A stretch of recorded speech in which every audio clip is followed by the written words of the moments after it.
Mesdames et messieurs, après cette mission de la BAD sur l'arrivée à mi-parcours du PABEA Cobalt, deux missions de la BAD pour la supervision de ce projet ont tenu respectivement en octobre et décembre 2022 leur réunion.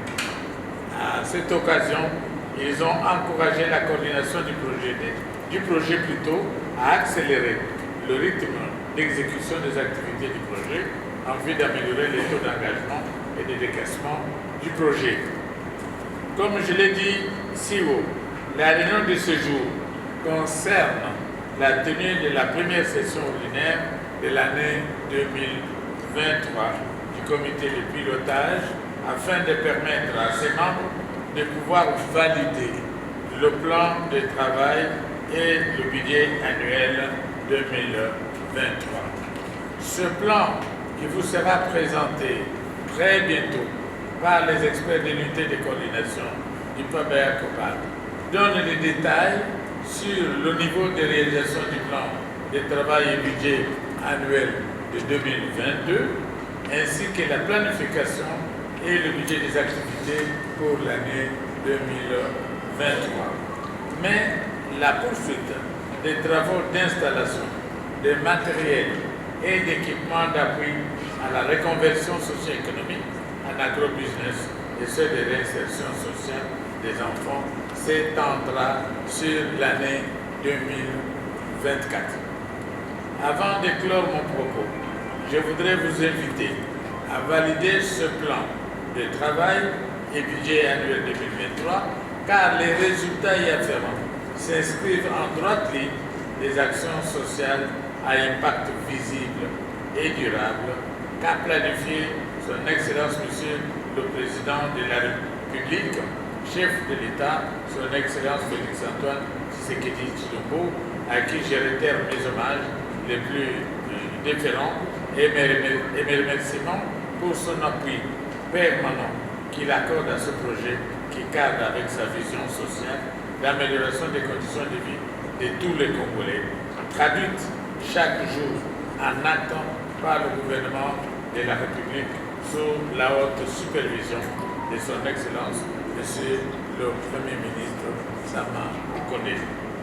Par la même occasion, je souligne ici le caractère hautement stratégique de ce projet pour la République démocratique du Congo, d'autant plus qu'il constitue pour notre gouvernement un instrument efficace pour résoudre la problématique du travail des enfants dans les chaînes d'approvisionnement des minéraux sur toute l'étendue de la République en général et dans les mines et sites miniers du cobalt en particulier. Cela en réponse à la demande sociale de lutter efficacement contre la pauvreté tout en éradiquant les pires formes de travail des enfants dans les mines et les sites miniers artisanaux. Je ne voudrais pas terminer mon propos sans remercier de vive voix le Conseil spécial chef de l'État et coordonnateur de la cellule d'appui au programme d'urgence intégré de développement communautaire pour son appui sans relâche dans la mise en œuvre du projet PABEA Cobalt. Je voudrais aussi renouveler mes félicitations à Madame la coordinatrice de l'unité de coordination du projet PABEA Cobalt et à toute son équipe pour leur dévouement et les sacrifices qu'ils consentent chaque jour pour faire de la réussite de ce projet une réalité palpable. Je tiens à les encourager à redoubler davantage d'efforts pour atteindre des résultats tant attendus pour cette année. Je voudrais associer à cet effort le comité de gestion nouvellement mis en place qui devra apporter son expertise et son développement également pour la réussite de ce projet à caractère social, tant entendu par le président de la République. Je remercie également les autorités provinciales qui participent à ce SAGIS par la visioconférence ainsi que les acteurs de la société civile et du secteur privé ici présents pour leur implication soutenue dans la mise en œuvre de ce projet. Distingués invités, mesdames et messieurs, les membres du comité de pilotage, sur ce, je déclare ouverte la session ordinaire de l'année 2023 du comité de pilotage du PABEA Global. Je vous souhaite plein succès dans vos travaux. Merci. Les membres du comité de pilotage, vous avez certainement suivi avec une attention soutenue le plaidoyer de Madame le directeur général du fonds. Un plaidoyer assez pertinent au regard du contenu du projet. Madame nous signale que ce travail se réalise en deux subdivisions importantes. Il y a la subdivision pour les enfants qui contient la réinsertion scolaire et le rattrapage scolaire. À ce niveau-là, on a plus ou moins 5000 enfants qui sont pris en charge. On a même trouvé des possibilités de prendre en charge leur cursus scolaire et qu'on devra aller plus loin avec eux. Il faudrait qu'ils soient formés professionnellement pour pouvoir travailler dans le cadre de l'entrepreneuriat. Ça, c'est du côté des jeunes et des enfants. Il y a le côté de reconversion. La reconversion, c'est la reconversion des parents et des femmes dans les coopératives et dans l'entrepreneuriat, dans le secteur de l'agro-business. Dans ce cadre-là, on devra créer des coopératives qui vont fonctionner conformément aux nouvelles normes établies et dictées par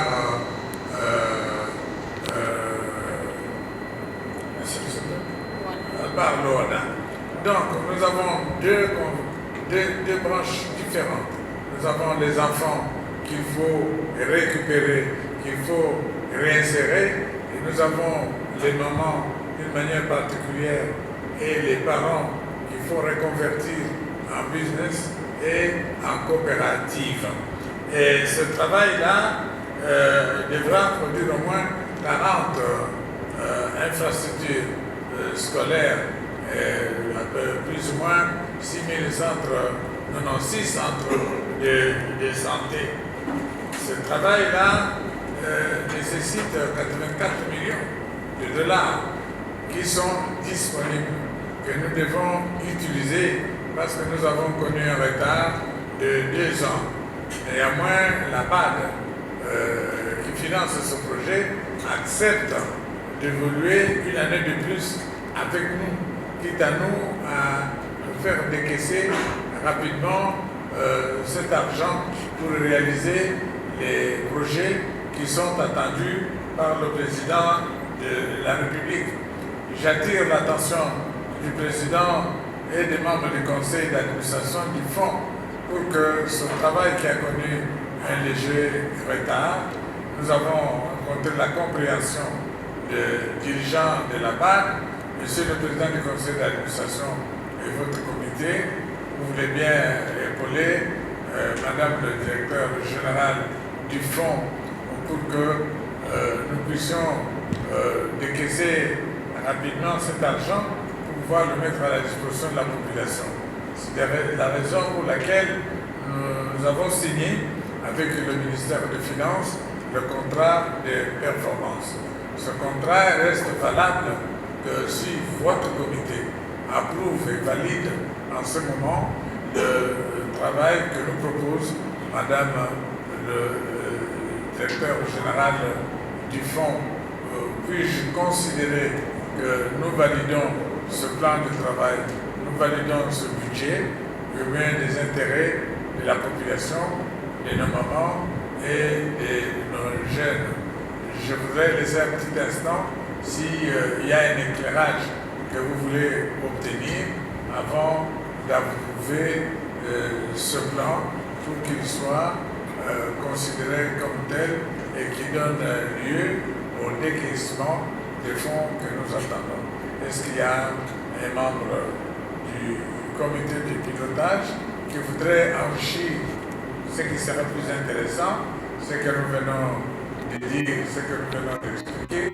Si vous voulez nous enrichir par une recommandation ou une autre suggestion, ou si vous voulez au moins nous poser une question pour avoir un éclairage, nous sommes disponibles.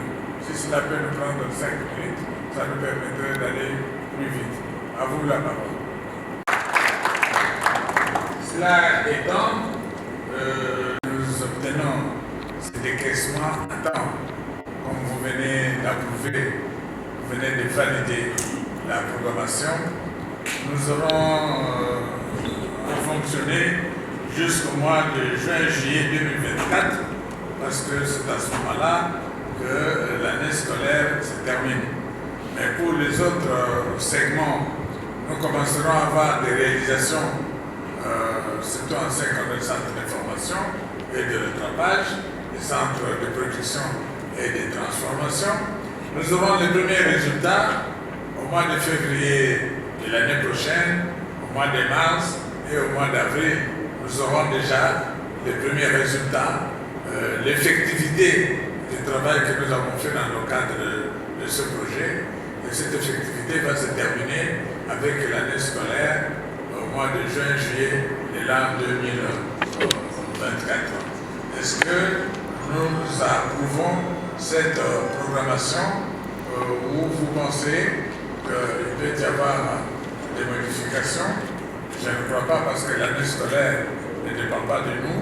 C'est un calendrier national que nous allons respecter. Mais nous allons tout simplement demander au conseil d'administration du fonds d'être vigilant et de suivre de près pour que les réalisations prévues au mois de février, au mois de mars, au mois d'avril soient effectivement respectées. Et prochainement, nous serons assez sévères parce que la BAD ne va pas nous donner encore un délai supplémentaire. C'est de donner un délai. Nous devons nous assumer parce que nous avons demandé à la BAD, le principe est accepté. Nous devons confirmer notre requête, conformément au plan qui est fait, pour que nous puissions avoir encore un PABEA or, un PABEA cobalt, un PABEA lithium, diamant, etc. L'accord est là. Et nous pouvons bénéficier de cette opportunité que si nous respectons le programme qui est établi. Le comité de pilotage, qui jusque-là a été gentil avec la coordination nationale du projet, ne vous fera pas de même Madame Cadeau, Monsieur le Président du Conseil d'administration, nous ne vous ferons pas cadeau demain parce que la République voudrait consommer effectivement. On ne peut pas mettre à notre disposition 80 millions de dollars et que nous ne puissions pas les consommer. On nous promet plus que ça pour l'or, le cobalt, etc., que nous ne soyons pas capables d'arracher cette opportunité. Je vous remercie sincèrement pour ce que nous avons réalisé comme travail ce jour. Mes très sincères félicitations et je demande au protocole de reprendre le micro. Quant à nous, je crois que nous avons terminé. Il ne faut pas nous charger encore. Vous voulez nous libérer. J'ai vu que le président est pressé de partir, mais je vais le suivre pour nous aider. Allez vite. Merci. Merci, Excellence.